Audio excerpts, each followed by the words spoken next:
We completed the survey in July 2014. We collected the data we surveyed INMO members. We had 2,442 responses, and I'd like to thank everyone who took the time to complete the survey, the nurses and the midwives. What we found was quite disturbing. We found that in the past 4 years, there's been an increase of over 13% of people who are reporting that they were being bullied. That's compared to the University of Limerick study in 2010.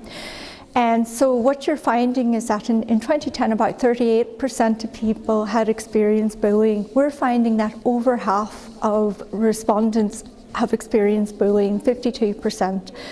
Of those 52%, about 6% of those respondents say that they're being bullied on a day-to-day basis, and that's extremely concerning. So these people are going into work and they're being shouted at, they're being laughed at, their work is constantly under scrutiny, critiqued all of the time.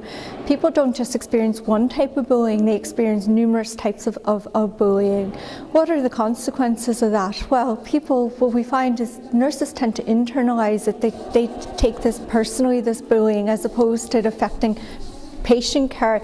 Nurses are taking it home with them. They report that they have to phone in sick, that their health is...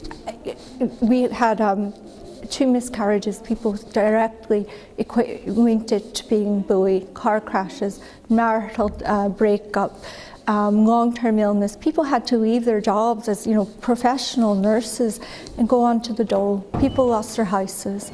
So the consequences of bullying are terribly, terribly serious. It seems like it's getting worse. People identify that it's getting worse with cutbacks, with overcrowding, with staffing cutbacks, with the lack of resources. So what we're calling for is a cultural change. Policies are in place, but there needs to be a zero tolerance by employers of workplace bullying. There needs to be an organisational shift in terms of no matter who is doing the bullying, right, it's not accepted. People need to be given training on how to especially line managers, how to address bullying once it's reported to them. And we hope that the toolkit that we've designed with the INMO and our SAFE policy will equip people who are suffering from bullying and that this stops.